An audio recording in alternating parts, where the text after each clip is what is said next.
Good evening, and welcome to Pickering College TEDx Youth Conference. I'm your host today, Tara. TED, an organization committed to sharing ideas worth spreading through talks given by various people. We're so happy to have you here with us to celebrate, giving youth a platform to present about issues they deem relevant and important. By being here today and listening, you're making sure that these young people are heard, which is extremely important. As you know, the TEDx Youth at Pickering College event is completely run by students. Our theme is to amplify youth voices, and our goal is to give students opportunities to share their thoughts on issues that are important to them. Student speeches are not censored, and some topics might be considered provocative. If any speeches raise concerns or questions, please speak to a trusted adult about your thoughts. Even though we're not at our actual school at the moment, I would like to begin by acknowledging York Region as a sacred meeting place for the many indigenous peoples of Turtle Island, and thank the First Peoples of the Williams Treaty First Nations for sharing this land with us. Would also like to acknowledge the Chippewas of Georgina Island as the closest indigenous community to Pickering College, and pay tribute to the ancient and enduring legacy of First Nations and Métis peoples in Ontario as stewards of this land. For our first speaker, we have Patricia Festus. Patricia redefines and examines the true meaning of the word healthy. She tells her own stories of her eating disorder struggles and uses societal examples to paint a picture of unrealistic expectations and provides solutions to find happiness with their body and to redefine the meaning of healthy. Thank you. We live in a world where getting information is one click away. If I were to write vegetables are bad for you on social media, there's nothing stopping me from making that statement or telling you that I'm wrong. What does healthy mean? And why is the notion of healthy universally defined?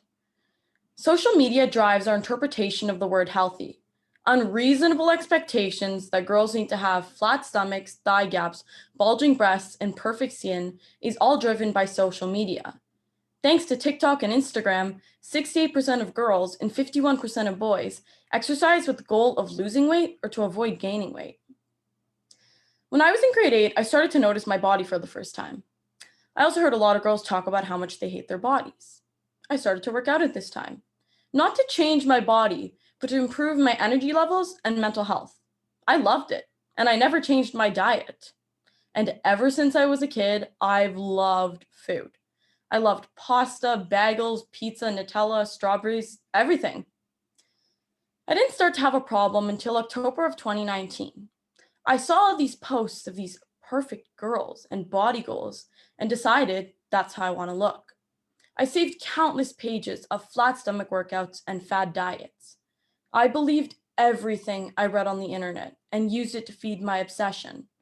I worked out for 2 hours a day, cut carbs, and drank smoothies relentlessly. On vacation, over the winter break of 2019, I became so obsessed with food and my body to the extent that I forbid myself from finishing any of my already tiny meals. I lost so much weight on this trip, and when I came back, I could barely recognize myself. I kind of liked it and thought, well, I've already taken off around 15 to 20 pounds. Why not take off 20 more? All throughout swim season, I starved myself even more. I was on the verge of fainting every day, and I snapped at my parents all the time.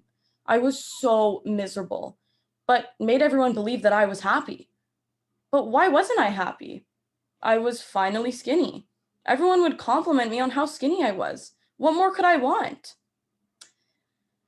It was during the COVID lockdown that I finally started to say goodbye to my eating disorder. Prior to lockdown, I had lost over 20 pounds in 3 months, had a BMI of under 17, lost my period, and couldn't even fit into a size 00. I was dying inside. I feel as though my thoughts on being healthy have grown and evolved. As my mom says, nothing is wasted. Because of my experiences, it has changed the way that I look at food and how I look at my body. I no longer think of food as the enemy. I no longer think of exercise as a means of punishment for eating too much or as a mechanism to burn calories. I no longer think of dessert as unhealthy. Why? Because I'm learning that the word healthy has more than one meaning. It's actually quite beautiful that it can be so diverse. Being healthy should be about how you feel and checking in with yourself. Do you feel you've eaten enough today? If not, go grab a snack. Are you tired? If so, go lie down. Don't force yourself to maintain your body. If being healthy is about being slender and toned, then last year I must have been super healthy, being extremely underweight, starving myself every day, and exercising constantly. Last year, society must have thought that I was the image of healthy. But what about now? Well, society must think that I've given up on myself. I don't work out every day, eat what and how much my body wants, have rolls on my stomach and my thighs touch. The fact is, the internet is wrong. TikTok is wrong. Instagram is wrong. It's all false influence. The way that I am now is the healthiest and happiest I've ever been in my life because I choose to let my body guide me. Now, it isn't always easy to be nice to yourself. Sometimes I feel like we are preconditioned to put ourselves down. But if there's anything I've learned throughout this whole journey, it's that people are more than their appearance. I surrounded myself with people who loved me regardless of how I looked, and it helped me realize my value. My family supported me throughout my whole health journey, and my mom would always tell me that the human body is amazing. As any other teen would tell you, I did not listen. However, I soon came to realize that she was right. All it took for me to understand this was to listen to my body. It tells you when you're hungry and full. It tells you when you're sick and tired. For example, I listen to my body when I exercise. When I was at my worst, exercise was excruciating and uncomfortable because I wasn't listening to my body's needs. Now, I jam out to songs while spinning like there's no tomorrow. It's exhilarating and fun. Before I let you go, I want to share with you the most important thing I've learned throughout this whole journey. And that is, you can't live a full life on an empty stomach. Thank you. Thank you for sharing your story with us, Patricia. It was enlightening to listen to. Making yourself vulnerable like that is not an easy task, and I'm sure everyone can agree when we say we really appreciate you doing so. Our next speaker is Justin John. Media is one of the agents of socialization, and as one, media can move and compel us, sometimes empower us, and enlighten us. However, it can also distract us, manipulate us, indoctrinate us, and most importantly, divide us. Journalism used to be the champion of our liberty, freedom of press, and freedom of speech. But it seems that by late, it cannot be further from its original values. The inability to face one's problem is what led us here. By doing the contrary, we might bring back our once beloved journalism.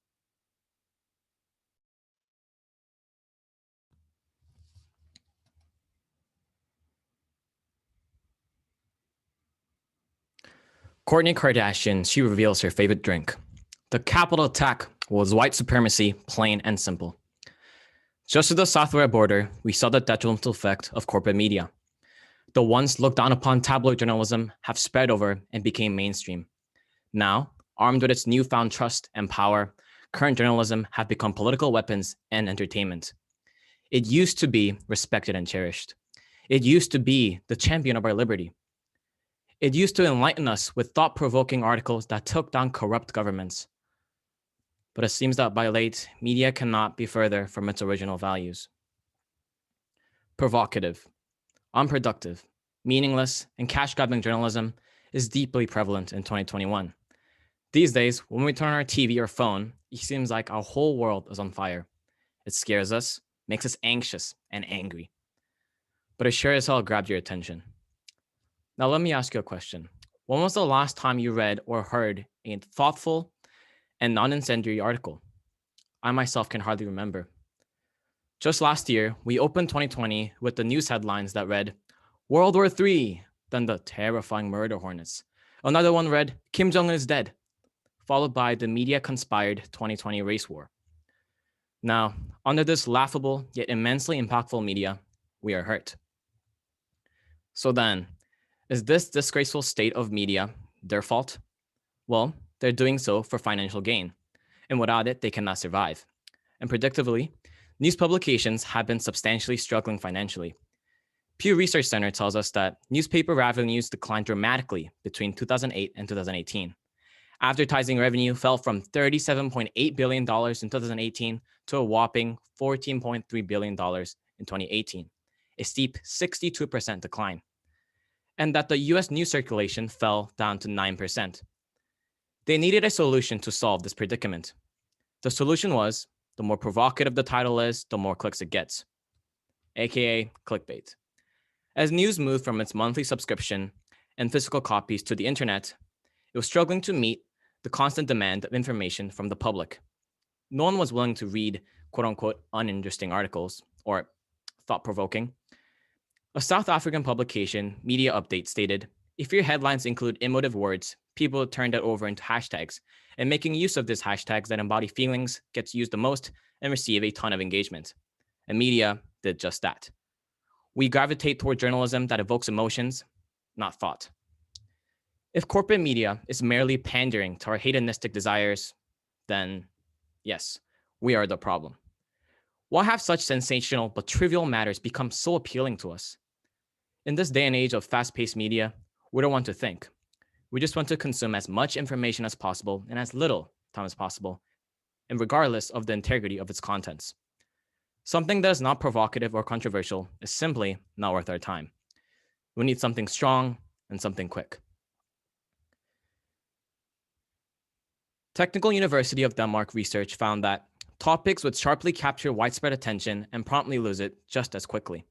For example, a 2013 Twitter global trend would last for an average of 17.5 hours, contrasted with the 2016 Twitter trend, which would last for only 11.9 hours.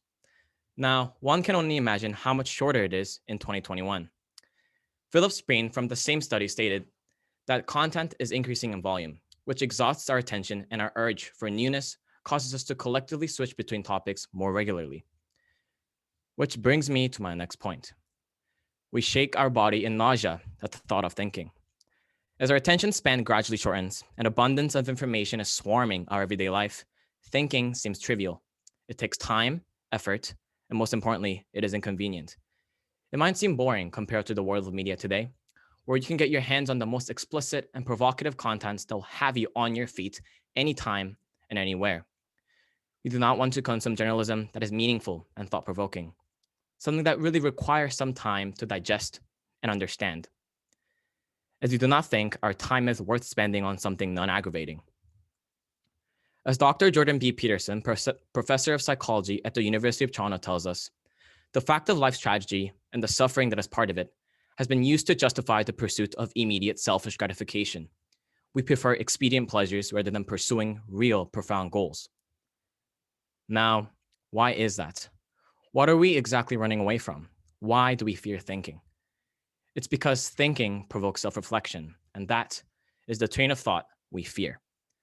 Distasteful journalism is merely just a symptom of our actual illness, the inability to face one's problems. Media allows us to feel emotions that are quick and strong, and whether that be anger, envy, lust, joy, or any of the other intense feelings. In order to distract ourselves of our problems and put our focus elsewhere where things are exciting, we simply do not want to face ourselves honestly and look in the mirror and confront the personal issues in our lives. And the modern media is our escape from reality. It has become our drug. It is time that we need to really assess ourselves, slow down, and remember the things that are truly dear to us. And most crucially, instead of trying to run away and distract ourselves from our issues, we need to face them head on and confront them, and finally deal with them. They will not be solved immediately. It will take time, but I assure you, you'll feel much better than you did yesterday. We need to start to appreciate the small things in life and those small but subtle emotions, instead of living this fast-driven, meaningless, hedonistic lifestyle. And then, media will lose its unearned influence from the public, and the integrity and richness of quality journalism will return to our papers. Thank you. Thank you very much. That speech was thought-provoking and engaging. Your passion is contagious, Justin. The next speaker is Juliana Cook. This speech centers around the education system and how it influences a child's way of learning and individual's interest. Juliana focuses on the traditional ways of teaching students and how, as we go through our education, every student is funneled through the same process. There is very little fluctuation in teaching styles despite the individual needs of each person. Thank you, everyone. We always talk about individuality when it comes to finding your own interests and being yourself, but we rarely talk about the role that school plays in how you find yourself. Schools are catered to one specific type of student, and often we lose sight of the fact that kids learn individually and in unique ways. We cannot expect each student to learn in one specific way of education. Most kids start school in kindergarten, some in preschool around the age of 4 or 5. That is when our education begins and when we are surrounded by people outside of our parents and our siblings. Schools, however progressive they may be, are constantly shaping our values and our freedoms to create a specific type of student. Looking at all education objectively, how many people have been shut down by leadership? How many times have you filtered your true opinion in order to get a grade or to please a teacher? In an article by Julie Melnick, she provides an overview on how education is built to teach students in the same form across the board. She states, the education system assumes they can find one way to morph their students early on in education so that they remain easily teachable for generations, learning the same concepts and ideas as the generations before, learning skills that each student poses, forming that perfect cookie-cutter student. School is a wonderful tool to start off a child's education, but many schools fall into this restrictive way of teaching, stripping students of individuality. How will we be able to hold our own opinions and ideas if we are all funneled into one learning process?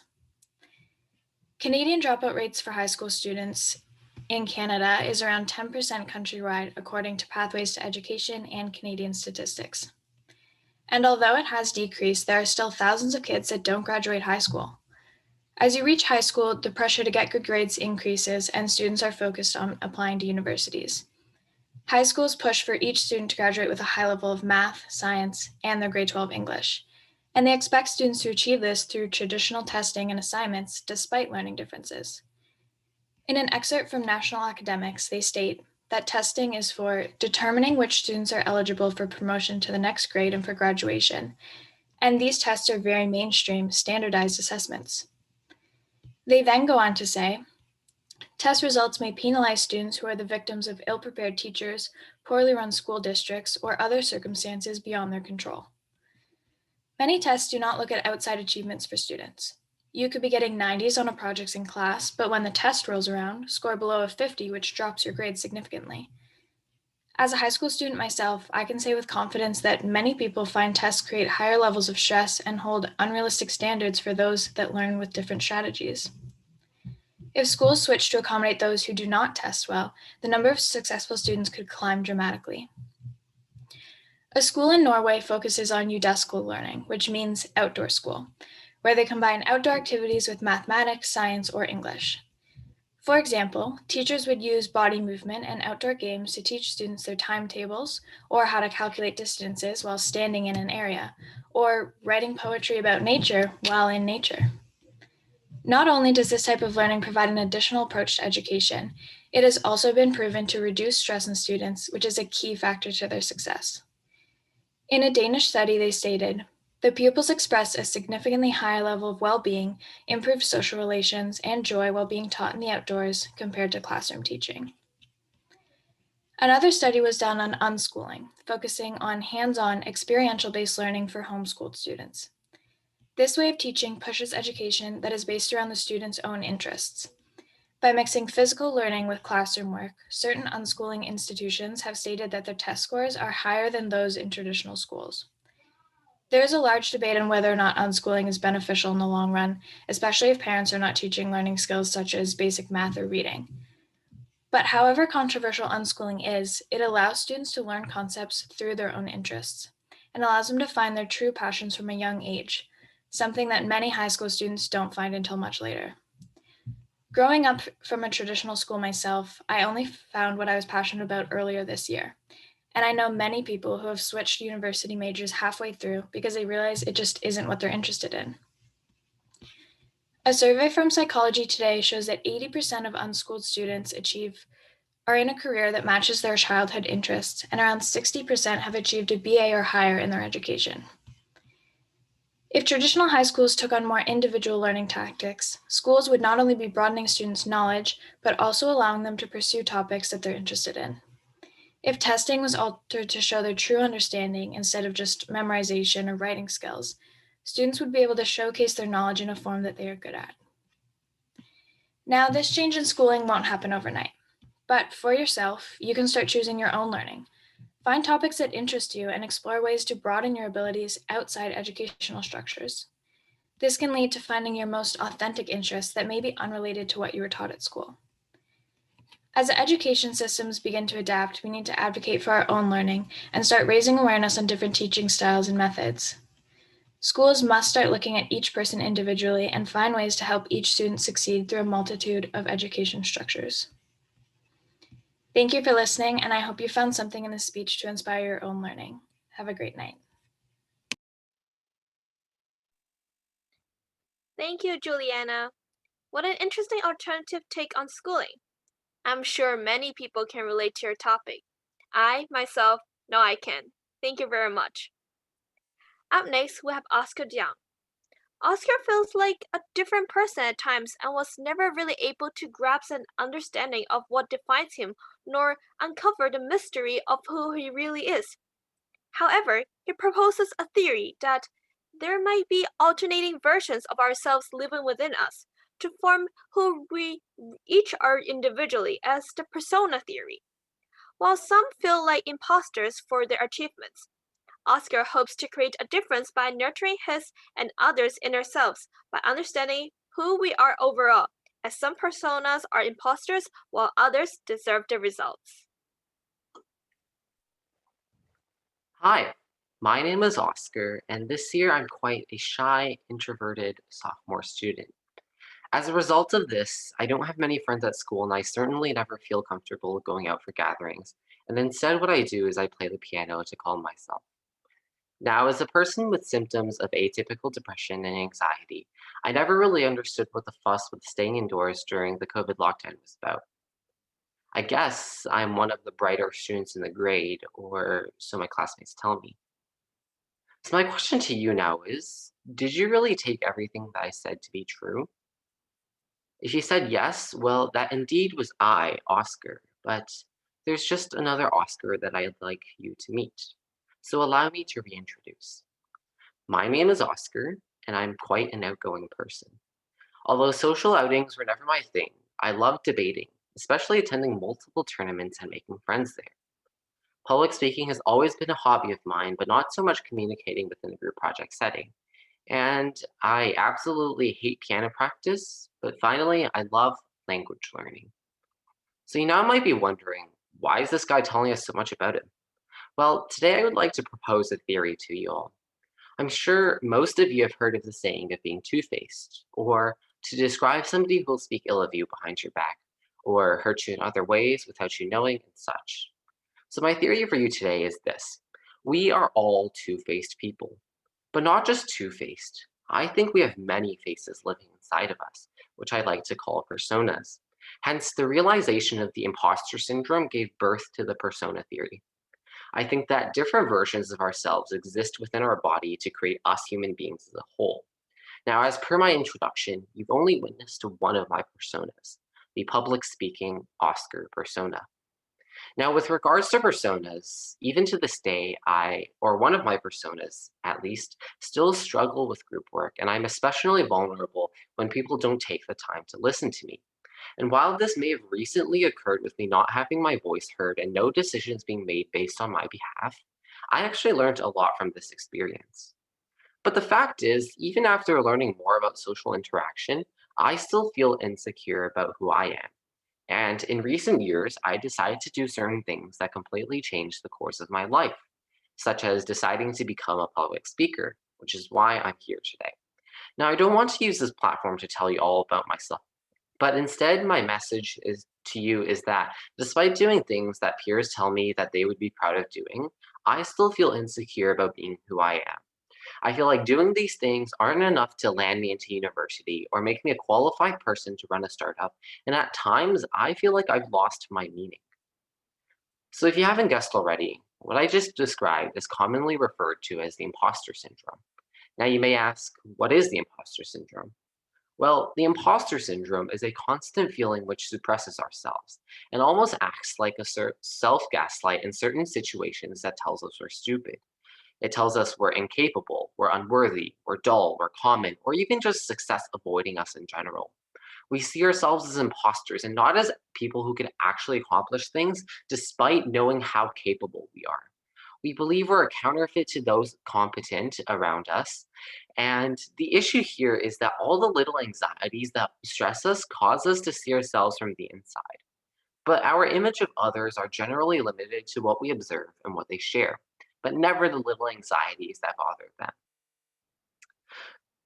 Now, these feelings are actually quite common, and as much as 70% of the world, or 7 in 10 people, feel negative sentiments despite being quite successful and accomplished. We all know people like Albert Einstein, consistently referred to as the smartest person to ever exist, or Michelle Obama, the former First Lady of the United States, and even a childhood star I grew up watching on TV. Emma Watson, actor of Hermione Granger in the Harry Potter series. These three famous people all confirmed to have the imposter syndrome. Now, quoted from Emma Watson herself, she expresses, "It's almost like the better I do, the more my feeling of inadequacy actually increases, because I'm just going, any moment, someone's going to find out I'm a total fraud and that I don't deserve any of what I've achieved." Now, she almost quit her role as Hermione Granger because of those feelings. Now, with that being said, please just think to yourself, if you've ever been recognized by somebody for doing something virtuous, it could just be standing up for your friend or winning an award somewhere. Now, how about this? Have you ever felt feelings tell you that you don't deserve this recognition? And finally, please once again keep this to yourself. How many of you have talked to another person about these feelings? So the thing here is these feelings are quite prevalent, and as much as 7 in 10 people all feel this way. But there are most definitely ways to cope with the imposter syndrome. So referring back to perspectives, we see ourselves from the inside but others from the outside. We don't know what others are going through, but it certainly helps us to imagine ourselves in their situation. Our minds psychologically will work the same way, and tricking ourselves into believing this is the greatest realization that other people, and especially famous ones who accomplish many things, like Einstein and his theory of relativity, also feel this way. We feel equally as anxious, scared, paranoid, and sometimes even stupid. But at the same time, we are just as determined to prove this wrong, which is why it's so important to share these feelings with those close to us. But now that I've told you my story, it's time for you to share yours. And instead of teaching you how to suppress yourselves of imposterism at desperate times, I'll let you decide how you go about seeing yourself. But what I will do for you is part with another introduction. My name is Oscar. I'm 15 years old, and there's a lot I don't understand in society. It feels like I can behave as different people at times, and I stress all the time others compliment me for being a competent student because there are so many more personas that I try to counterfeit because I'm afraid of hurting my reputation, and I'm afraid that people won't be used to seeing another side of me. But most importantly, I am proud of who I am. I am proud of the 20, 50, or perhaps even 100 personas living inside of me, because as I continue to discover more about myself, I'm proud to share with you my theory about personas. I'm proud to admit that I have the imposter syndrome because these personas make up me. They are part of myself and they define who I am. They together are Oscar. Thank you. Thank you very much, Oscar. Exposing human nature's innermost secrets and behaviors is a very interesting topic. Next up is Sham Subramaniam. Information is everywhere and takes a great place in our life. It influences our actions, our perceptions of society, and even our purchasing habits. The most common and the most easily manipulated is statistics. We see a number and it must be true. Sham shines a light on how easily statistics can spin stories that leave us in a daze. This is me. And let's say that one day I decide to start my own business of making toothpaste. The market is already saturated with numerous brands, leveling the barrier of entry incredibly high and therefore difficult to break into. The very first step would be to attempt to undercut the other brands in place, but this would still leave nary a sign for why the consumer should choose my toothpaste. This is where marketing and advertising come in.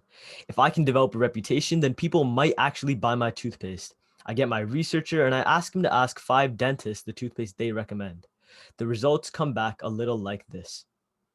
Dentist 1 says Colgate, Shams, and Crest. Dentist 2 says Colgate, Crest, Arm & Hammer. Dentist 3 says Shams, Colgate, Crest. Dentist 4 says Colgate, Sensodyne, Shams. And Dentist 5 says Colgate, Shams, Arm & Hammer.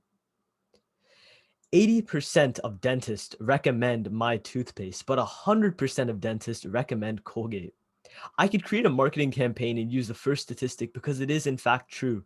The consumer might perceive it as 80% of all dentists recommend my toothpaste, but I'm not responsible for their perception. So if I'm not liable, who is to hold me accountable to display the full length of the data? Statistics can be compared to an illusion, similar to the mirror in a funhouse that changes how you look depending on where you stand. Depending on how much of the data is revealed, the story told could be completely misleading. If we look at this graph that depicts the supposed relation between marriage and people drowning in a boat in Kentucky, from the graph we can see that the two statistics are correlated due to their similar decrease pattern over a period of time. However, it doesn't take a statistician to realize that the two have nothing in common and don't even cause each other. This defines the difference between causation and correlation. Two things can be acting in a similar fashion, but they don't necessarily have any connection. This also defines the ability of the narrative that one can create with statistics. Simply due to an unrelated yet shared commonality in time, one can whip up a story that would technically be factually accurate. What about this? As a reporter, what would I say? If the homicide rate goes from 1 in 10,000 to 2 in 10,000 in 1 year, is that represented as a 100% growth or as a 0.0001% growth? Because both are true, but they depict two different realities. If you turned on the TV, one would convey an image of safety and peace, whereas the other would reflect some dystopian reality where murderers run rampant across the streets. The way a story is told by statistics can completely distort our perspective about any given situation. Let's say that you need to go to school. How do you get there? You could walk, but this would effectively increase your time of travel, forcing you to wake up earlier. So this puts walking out of the question because no one wants to wake up earlier. The best answer would be to take a car.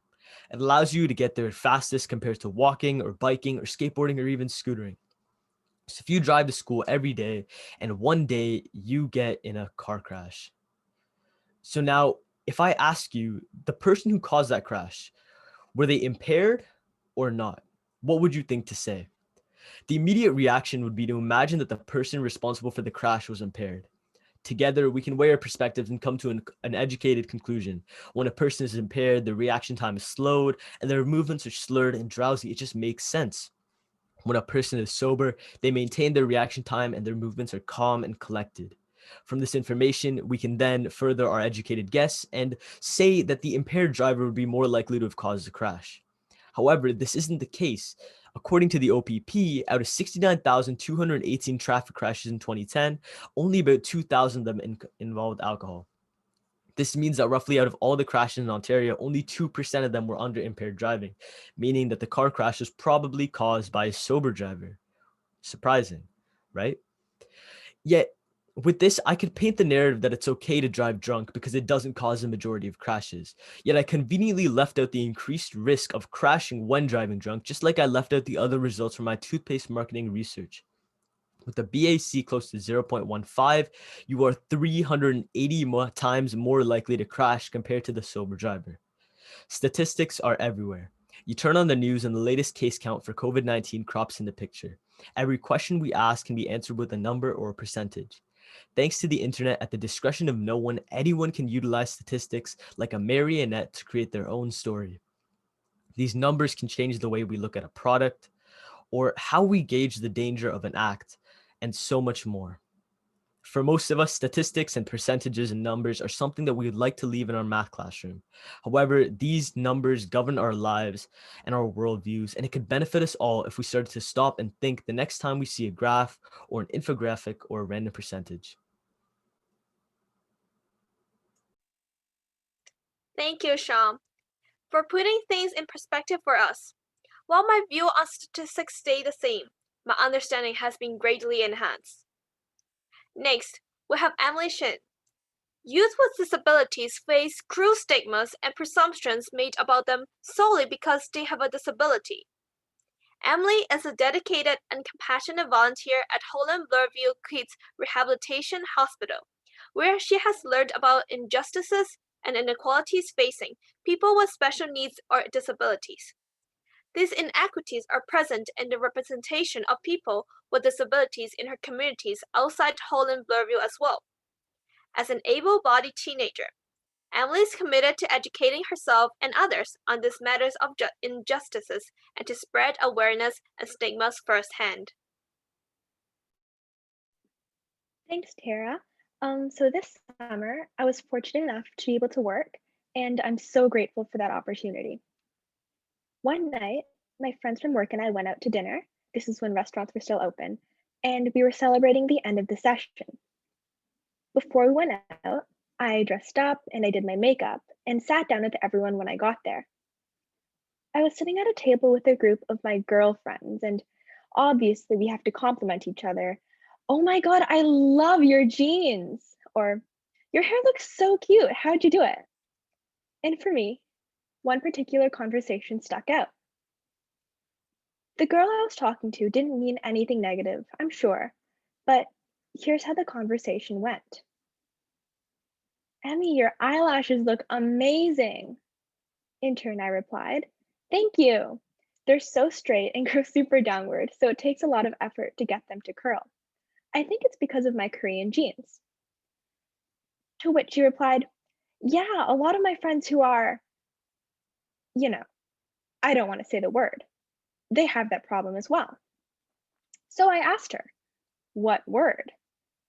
And she whispered, Asian. So obviously, Asian isn't a bad word. It's exactly who I am, and I'm proud. But being Asian isn't something that usually people skirt around saying. So in this context, it sounds a little bit ridiculous. But what if I asked you to switch the word Asian with the word disability? For example, yeah, a lot of my friends who are, I don't want to say the word, have that problem as well. What word? A person with disabilities. Now that's something we hear a lot more often. When I was 15, I began volunteering at a kids rehabilitation hospital in Toronto called Holland Bloorview. Here's a recent picture of me with all my PPE or personal protection equipment. With over 8,700 clients, 450 inpatient admissions, and over 55,000 outpatient visits, they work to provide the most meaningful and healthy futures for all children, youth, and families. So I'm someone who is able-bodied and neurotypical, which means I'm not diagnosed with any physical or mental disabilities. My experience at Holland Bloorview has set me on a path of learning and growth that I'm still continuing right now. As a part of society in various communities that are predominantly neurotypical and able-bodied, it is my responsibility to educate myself and others around me on matters of inequality regarding people with special needs or disabilities. And I'm still growing and making mistakes and assumptions all the time, but I've come a long way. When I first started at Holland Bloorview, I was completely ignorant about a number of things, and I'm comfortable saying that I was ignorant. It's not a bad thing because it's about growth. That's where I was, and now I've gained important knowledge and experience that has opened my eyes and helped me enable myself for the better, and helped me develop myself for the better. The most profound thing I've learned in the last year is equity versus equality. So it's a difficult concept to understand, and here's how I gain an understanding of the terms. There are three people of different heights trying to see over a fence. Equality would mean you give them all the same size stool to see over the fence. So as you can see, this doesn't make sense. Sure, it's equal because they all get the same thing, but the tallest person doesn't need the stool at all, and the shortest person needs a taller stool. Now, this differs from equity. Equity isn't giving everyone the same thing, but it's allowing people access to the resources that they, as an individual, need to succeed. While we continue to fight for equal rights for everyone with different abilities, it's important to keep in mind what these equal rights mean. We're fighting this fight for equity, not equality, because all of us being the same isn't the goal. The goal is to find the right stool for everybody. I have a friend who has cerebral palsy, and this diagnosis affects her ability to move and has to do with her brain. So equality would mean trying to get rid of her diagnosis, so she is the same as I am. Just think about how ridiculous that sounds. And this is my point.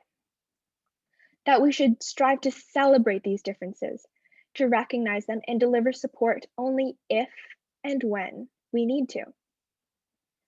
The support that we give will change depending on the person and their diagnosis, and that's okay. This friend of mine, she goes to online school, can be left by herself or play on her iPad, and what she can't do, she asks for help or has her own set of tools, such as a power chair for mobility, and she types instead of writes. She is living the way that she has always known. I think a lot of people like to call those with special needs courageous or brave, but what's so courageous about going on about your life? Now, granted, there are quite a few obstacles that people with special needs must face if they need special surgeries or their feelings are misunderstood, but this courage comes from the person. It is not diagnosed by their having a diagnosis. 1 in 5 Canadians over the age of 15 have a disability. That's about 6.2 million Canadians just going on about their lives. I'd like to change ideas about the stigmas and assumptions that are made about youth with disabilities because of their special needs. This is not some problem you have to fix, but an opportunity to recognize and appreciate our differences. Thank you. Thank you, Emily.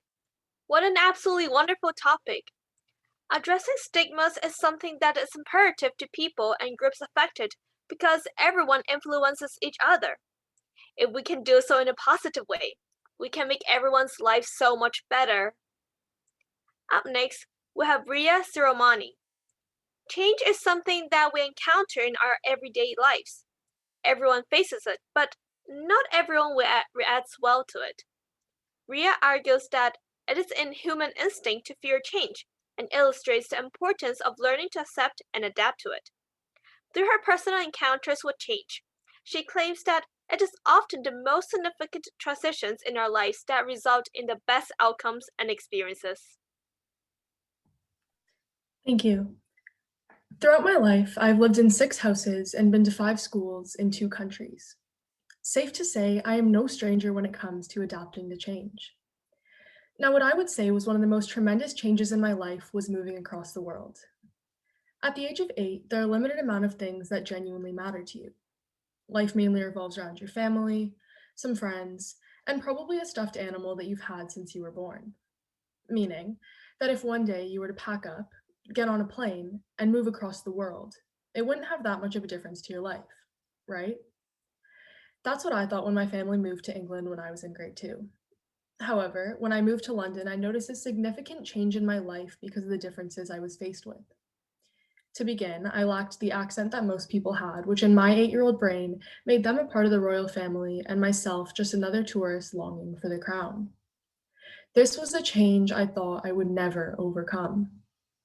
Now, I thought that adapting to a new country would be easier since I did go to an American school. Still, you would be surprised at the difference between the way of life and common phrases between Canadians and Americans. Writing the word color without a U, and learning a new system of measurement. Americans sure do like to do things differently than the rest of the world for absolutely no reason. I realized that it was the smallest differences that had the most impact in my life. And I found myself in a world quite different from my own, all of a sudden a stranger in my own life. This was a change I thought I would never overcome. I like to think of life as a road. This is what you want your road to look like, but these are the things you encounter on your drive of life. So, this is what your road ends up looking like. And as humans, we don't quite like roads that look like this. We have a destination and we want nothing in our path that may prevent us from getting there. Now, I do understand that not everyone has moved around quite as much as I have. Maybe you've lived in one house in one town your entire life. But I can assure you, you've had to face change at some point in your life. Life is not a straight road. No matter who you are or how much you plan out your life, it will never go exactly how you want it to. Life has a way of surprising us when we least expect it. The thing is, when facing change, you've likely been afraid of it. Afraid of the unknown and wanting nothing more than to choose the safer option. But why does this happen? Why are humans afraid of something so inevitable? Well, all living beings have instincts. To put it simply, an instinct is a response to an event or situation that is triggered by a certain stimuli. Within this, all humans have something known as the survival instinct. It's the basic human behavior that keeps us alive. One such example is the avoidance of any potential danger, any change in our life that we are not hardwired to face.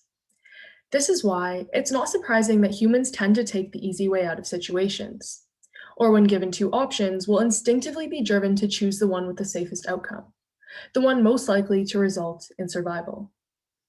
We like to have control and can recognize that with change comes undriven roads, meaning we can no longer drive through life on autopilot.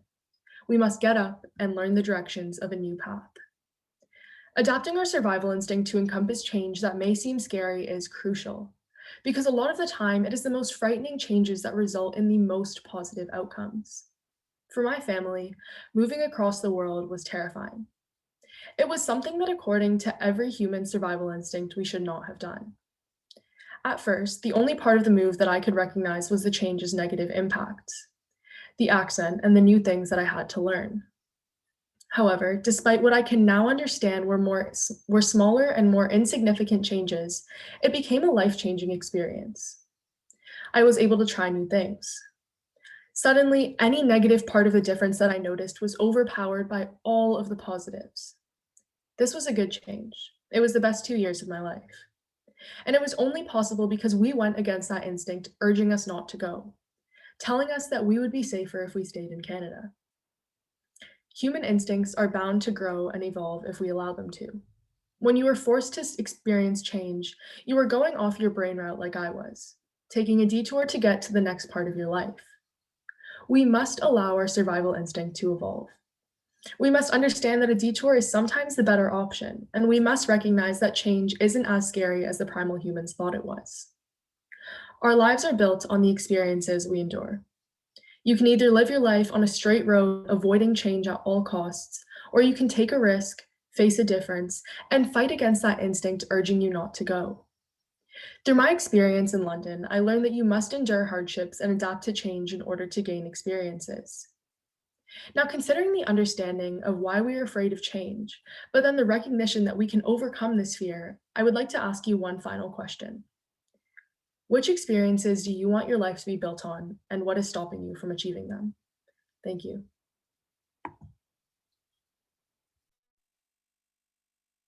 Thank you, Ria.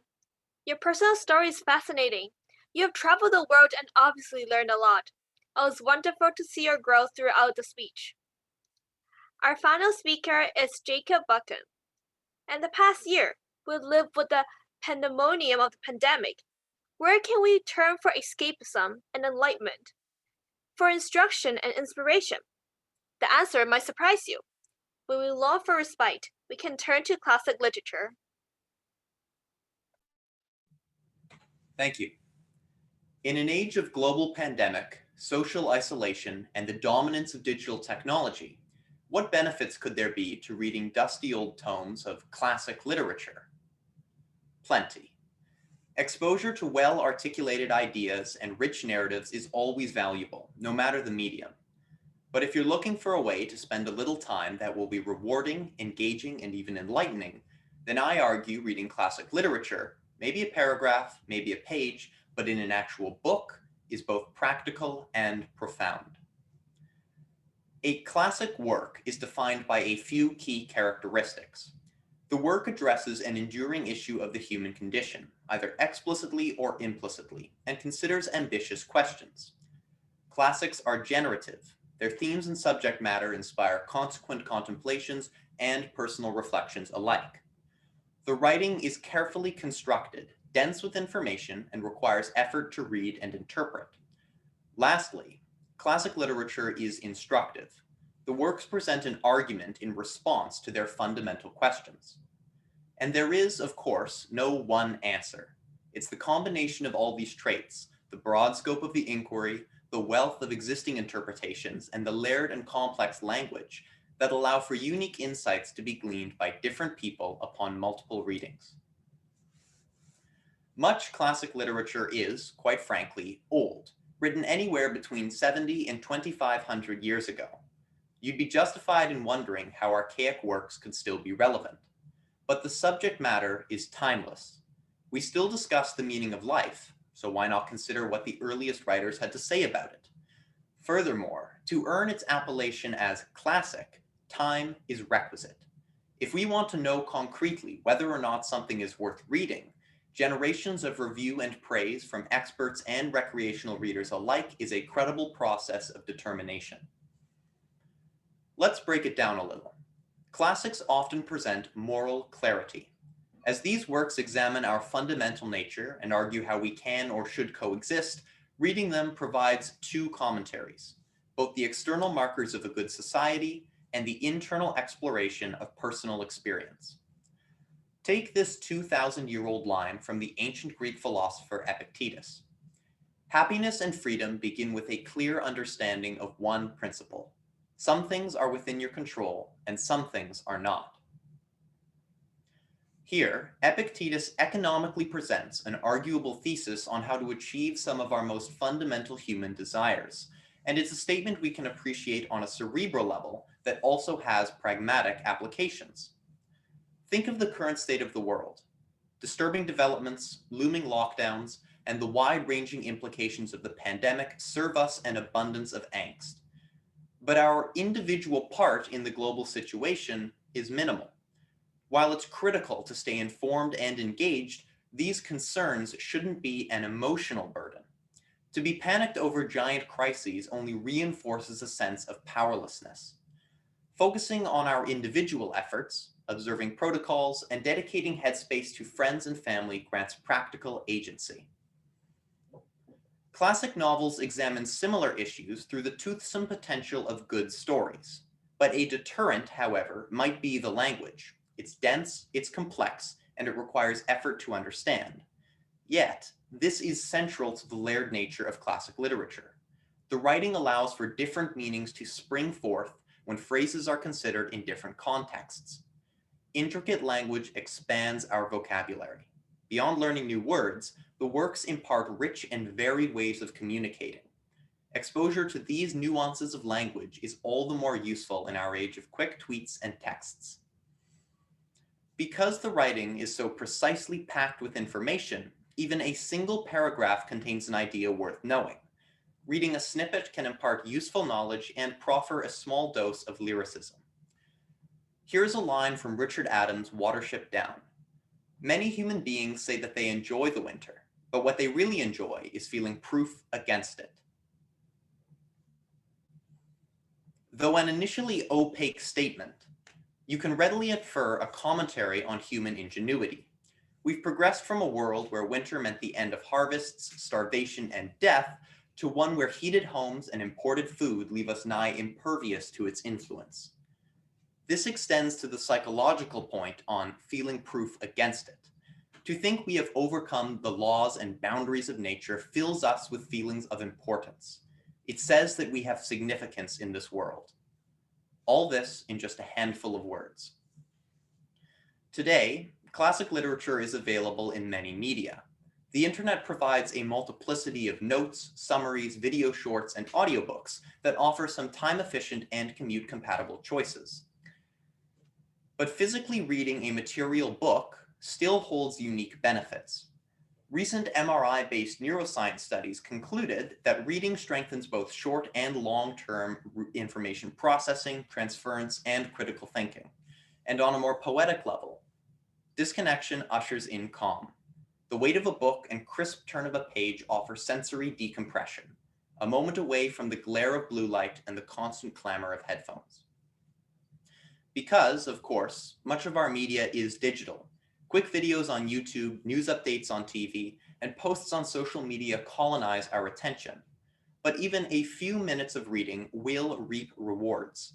So, the most resonant endeavor is to investigate the works that have been renowned for a panoply of years, have articulated some of the greatest human thought, and are brimming with information and often beauty. Luckily, these books are easy to find. A quick Google search will reveal dozens of established canons. You'd probably find something already on your bookshelf. So, when you get the time, you needn't plow your way through thousands of pages. Open a book at random and read a paragraph or two. See what happens next. Thank you for listening. Thank you very much. How exceptionally insightful, Jacob. You brought the books back to life during your engaging and thoughtful speech. Thank you, all the speakers, for a job well done. I would now like to introduce the organizer, Sarah Asghari. Good evening, everyone. I would like to start off by saying that putting this event together was a group effort. Thank you to the speakers who had the courage to present today and did an absolutely wonderful job doing so. Thank you, senior school academics, communications, technology, Pickering College's administration team, our partner schools, St. Clements, Lakefield College, Royal St. George's College, and Appleby College for supporting their students through this process and the families of the students involved.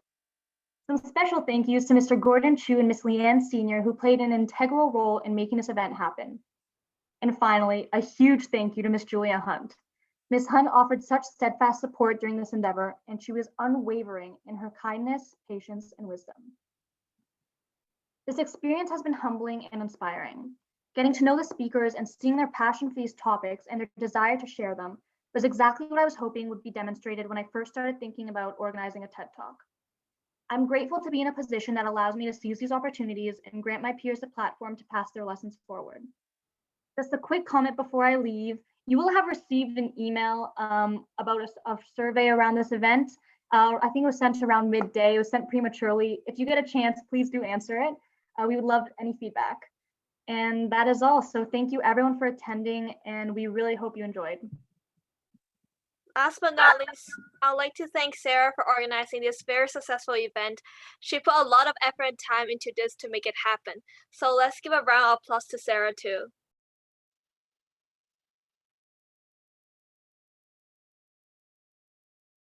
Thank you so much, Tara. Thank you, everyone. And thank you to my parents. I heard them clapping downstairs, so they know I hear. Thanks, Mom, Dad. Love you.